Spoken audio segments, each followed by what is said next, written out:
Magandang hapon mga kababayan. It's another day in the life of our maestro. Diyan na po yung bagyo. And then suspended na rin po ang klase natin bukas ng face-to-face.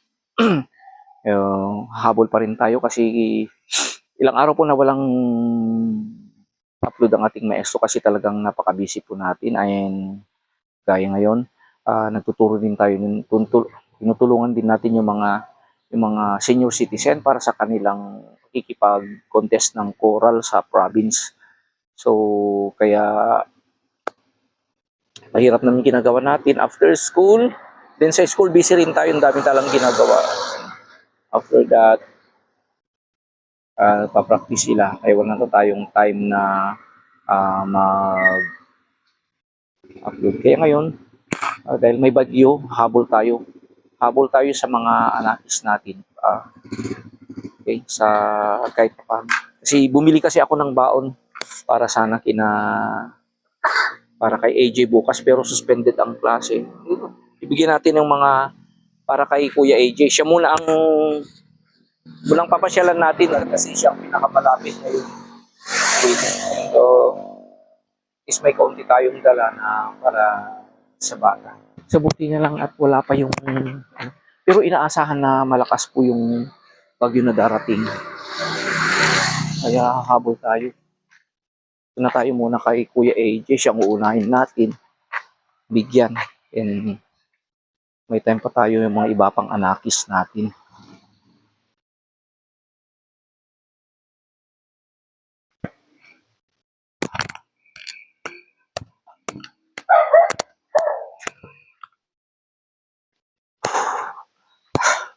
Yan, balik na naman po tayo sa pag-mission, and then talagang naitaon na talagang malakas yung bagyo. So, try natin yung makakaya natin. Sana makalabas tayo at hindi masyadong malakas.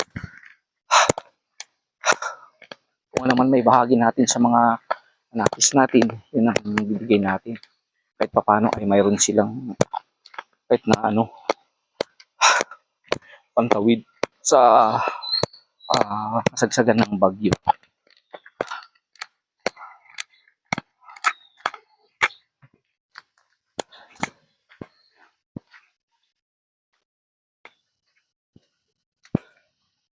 So si AJ muna ang naisip kong nauna kasi siyempre buntis rin ang nanay niya. Malapit na ring manganak. Saka dito na. So ito mga kababayan. Itong bahay nila. AJ. Ano kaya mangyayari pag malakas ang bagyo?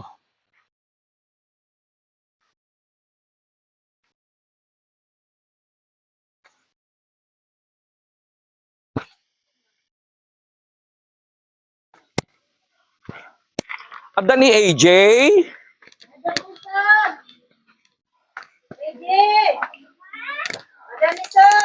Hello. Hi.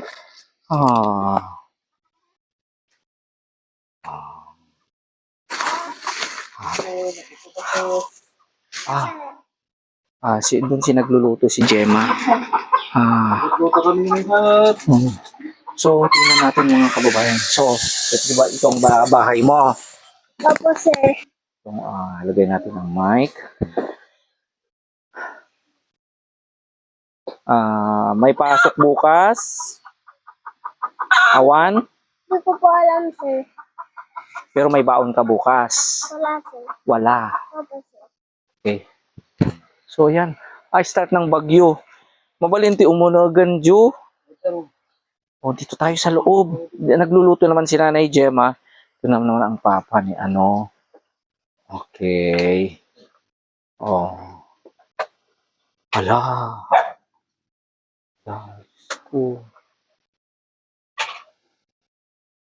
Yan. Okay lang. Ay. Okay. Wala kang baon? Wala po, sir. Kumusta ang pag-aaral mo, AJ? Okay naman, sir. Magaling ka. Opo, sir. 1 plus 1. Two. 2, sir. May award ako, sir. Ay, may award ka? Opo, Apat, sir. sir. Apat. 4 ang award mo? Opo, sir. Nasaan? Anong award mo? Mataas ang grade mo. Opo, sir. So, 4 daw ang award mo. Dahil 4 ang award mo, ito. Nag-uulam ka ng itlog. Opo, sir. Yan. Itlog. Ito, isang tray. Ilagay ko na dito, para may ulamin ka kasi may bagyo, ano. Ito. Ito, may mga ulam ka, Ito muna kasi may bagyo. Baka wala kayong ulam, ano. Kumuha ko. Ito lang ang nakayanan ng Nestro. Ito. May mga dilata. Kumuha pa rin tayo ng noodle, mga kababayan, kasi baka walang mabili, ano. Ito'y. Ayan. At saka, ayan. Si Papa mo, ano? Opo, sir. So, bali manukay nga dadto yan. Ayan, kompleto. Ito, may pagkay umulan, may tinapay, baunin mo sana to bukas. Pero wala namang pasok. Pero baunin mo lang may pasok. May Milo, Milo.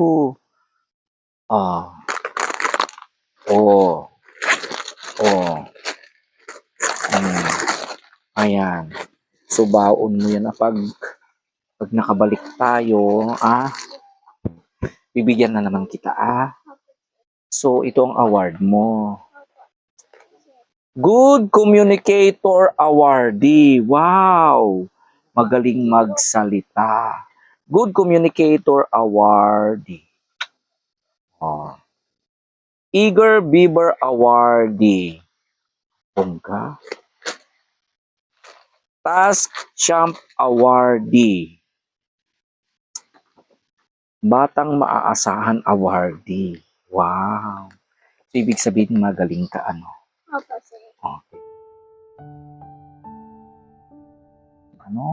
Magaling ka, galingan mo pa, Opo, sir. Pag may marami na tayong pera, mas maraming bibigay ko sa'yo, Opo, sir. Pagkain ang bibigay ko sa'yo, wag pera, Ito ang baunin mo sa school.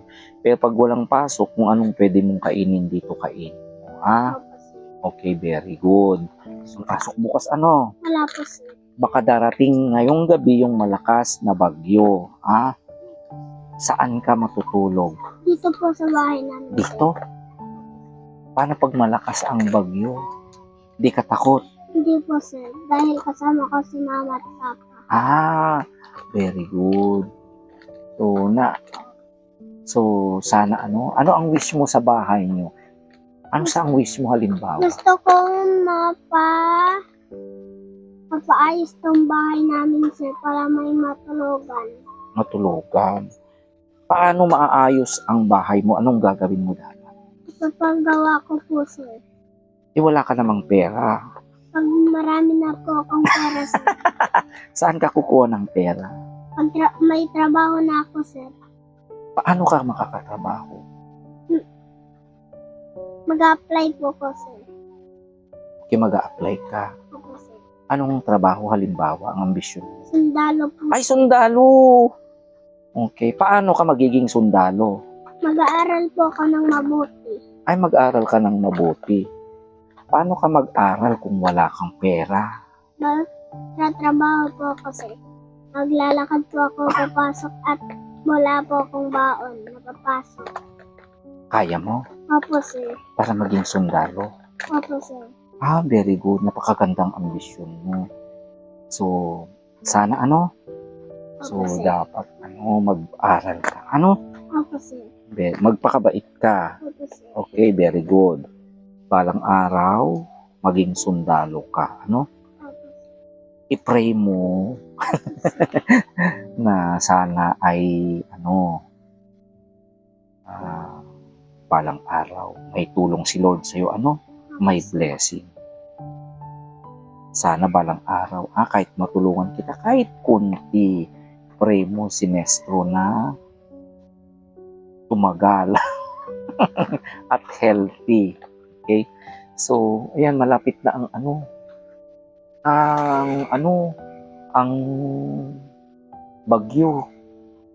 Kakasano nung mabagyo kay Tuyin? Man kami dyan sir, bangit. Pagkari kami, tayap na di. Yun siya. Punta raw dila siya nun sa makikisilong. Nasaan si Kuya Dindin? Andun po sa labas, sir. Anong ginagawa ni Dindin? Hindi ko po alam, sir. Ano ito? Opo, sir. Ano ito? Milo po, sir. Milo. Lagyan mo ng Gat- gatas. Okay? So, ayan. So, ayan. Ay, tago mo ito. Para at least may baunin ka, At least alam naman ni Papa mo, nandito. Alam ni Mama mo. Okay? So, may aayusin tayo. Sana balang araw. Okay? So, dito itlog, mga kababayan. Nakaka-proud. Maliit pang bata ito, pero I know na in the future, magaling ito. Diba, Bibo? Diba?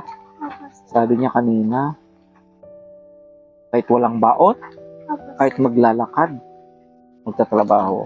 I was thinking na parang si Kuya LJ din ito. Okay? So, very good. Itago mo ito. Galingan mo pa. So, don't worry. Pagbalik natin, hindi lang yan ang bibigay ko. Opo, sir. Kasi yan muna ang kaya ng maestro. Kasi bibigyan pa natin yung mga ibang kasama mo. Bigyan natin si Julian. Papasyal ako doon sa bundok. Then, puntahan na natin sina Romnick at si Kuya Vince. Okay? Sa yung mga iba pa, bibigyan natin silang lahat. Kaya, yan muna. Opo, sir. So, yan po mga kababayan. Shout out po sa inyo. At kung nasaman po kayo sana po ay pray lang tayo sa ating Panginoon na sana po ay huwag masyadong malakas. Fix na rin natin yung mga maaari natin i-fix. Yung lahat po ng mga kababayan po natin dyan, mga kamestro natin na malapit po sa mga ilog, kaya mga tubig o kaya sa baybayin, siguro mas mainam na pumunta muna kayo sa mas mataas at mas safe, at yung mga isip na rin natin yung mga hayop natin, di ba? Dahil hindi maanod. Okay, siyempre, una sa lahat ang ating mga sarili. At, mga kabataan dyan, kung ano rin ang maaari natin itulong sa ating pamilya, sa ating mga magulang, ayun ay ating gagawin. So, mag-pray po tayong lahat na sana po ay hindi maging malakas si Bagyo Nando. So, tingnan natin. Okay? So, tingnan ko nga dito sa labas sa inyo kay Miss Gemma. So, thank you, ay yung laruan. Doon pa rin yung laruan mo, Okay, nanggaling kay Mami Janet. Kumustahin mo nga si Mami Janet? Kamusta, Mami Janet? Thank you po sa binigay niyong laruan. Okay. At saka, sino pa yung nagbigay noon sa iyo? Si Uncle? Philip. Kumustahin mo si Uncle Philip? Kamusta, Uncle Philip? Salamat din sa binigay mong pagkain. Okay. So, ayan po. Okay. So, punta na ako dito. Wag ka nang lumabas, boy, Okay. Saan si Miss Gemma? Yung kami pa ay Yes sir, friend. So, siya po ang stepfather ni na Kuya Din. So, ayan. Medyo mo. So, tingnan natin mga kababayan. Pag halimbawa, pag naging malakas ang bagyo, di ba? Siyempre, lilipad ito ng hangin. Okay, so ito ang bahay ni Kuya AJ. Kaya pag halimbawa na malakas daw ang bagyo, makikisilong sila doon sa may sakit na relative. Okay, at saka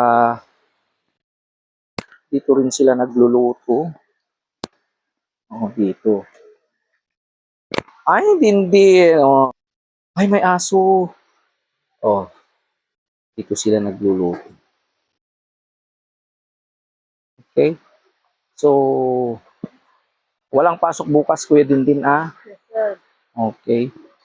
So don't worry, pupunta ako dito, babalik ako bukas para din kita. Okay, punta tayo, bisitahin natin pa kina Kuya Dins. Okay, so mag-ingat. Where is Mama Gemma? Nasa loob, sir. Ah, okay. So, sige. So, alis na kami ha. Babayin AJ ah. Bye-bye. Oh, ingat. Ingat kayo ah. Okay. Sir, Okay, bye. Sige, wag kang mag-ano. So, yan po mga kababayan, ang unang mission natin. Yan, pakas na po ang ulan. Siyempre, uwi na rin ang ating maestro. Siguro babalik na lang tayo maaga. So, yan po mga kababayan, mga maestro. Yan po muna ang ating munting mission. Unang pinasyalan natin. Siguro bukas na lang kasi wala na tayong oras. Babalikan naman natin ang mga iba. Susunod si Julian, aakyat tayo sa kanila at kung ano naman ang maaari natin yung ibahagi. Yung mga iba pa. Okay, so yan po mga kababayan. So dito pa rin ang ating maestro nagsasabi, I love you today, tomorrow, and forever. So yan po. Yan na ang plan na po mga kababayan. So, let's